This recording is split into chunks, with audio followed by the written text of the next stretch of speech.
A special thank you to each of our subscribers who make this channel possible.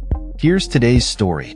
In a highly anticipated meeting that many had hoped would signal a turning point in the ongoing conflict in Ukraine, U.S. President Donald Trump and Russian President Vladimir Putin concluded their 3-hour summit at Joint Base Elmendorf-Richar in Anchorage, Alaska, without reaching a ceasefire agreement.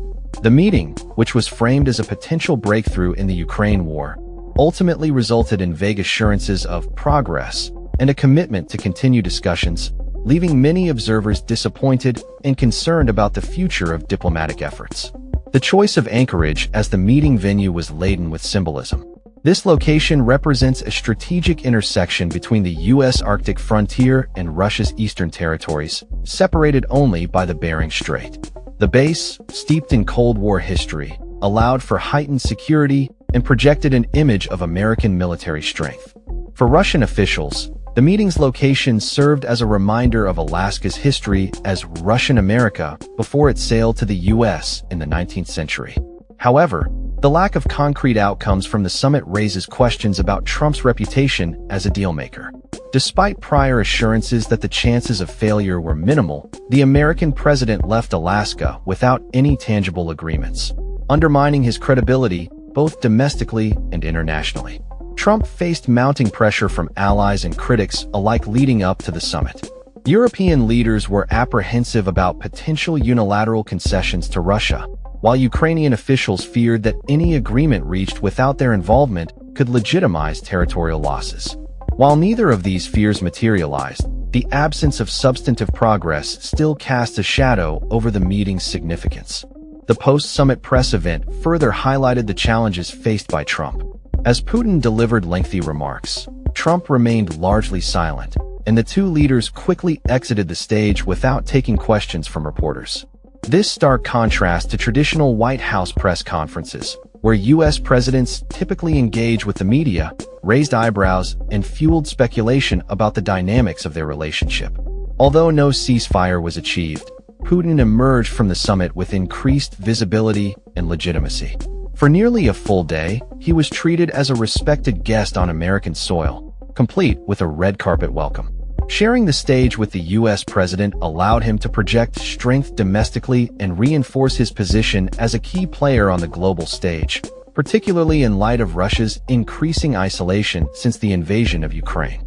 Analysts suggest that, in the short term, Putin may have gained more from the optics of the meeting than Trump. In Kyiv, the reaction was one of cautious relief.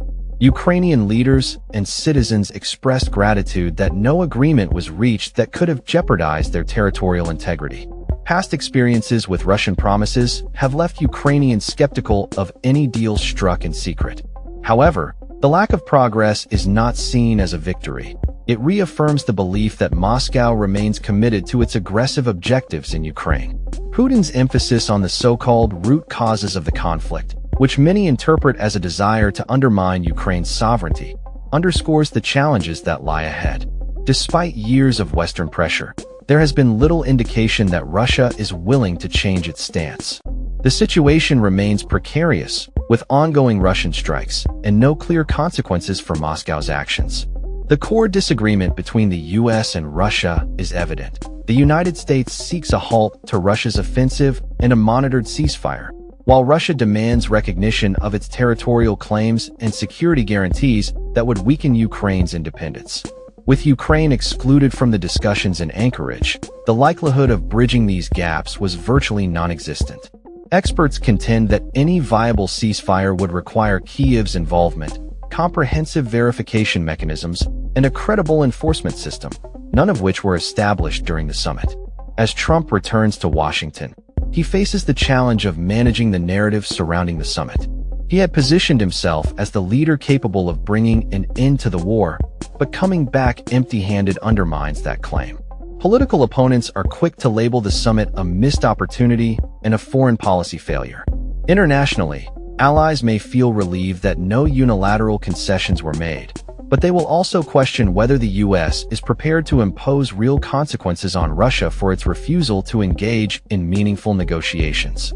Trump has hinted at new sanctions but has delayed any decisions, creating uncertainty that could embolden Russia and frustrate European partners seeking stronger action. For Putin, the summit reinforced his ability to command global attention without making concessions. Domestic coverage is likely to highlight his resilience on the world stage and his status as an equal to the American president. For Ukrainians, the outcome is troubling, signaling that Western pressure alone has not forced Russia to reconsider its war aims. The future remains uncertain, with no date set for follow-up talks. Putin has suggested future discussions could take place in Moscow, but without firm commitments, the same limitations that plagued the Anchorage summit are likely to persist. The focus now shifts to whether the U.S. will follow through on its threats of sanctions and how European governments will adjust their strategies. Meanwhile, Russian military operations continue, and Ukraine braces for further attacks. Diplomatic experts emphasize that while the lack of progress in Anchorage does not close the door on future talks, it highlights the significant challenges in securing even a temporary ceasefire.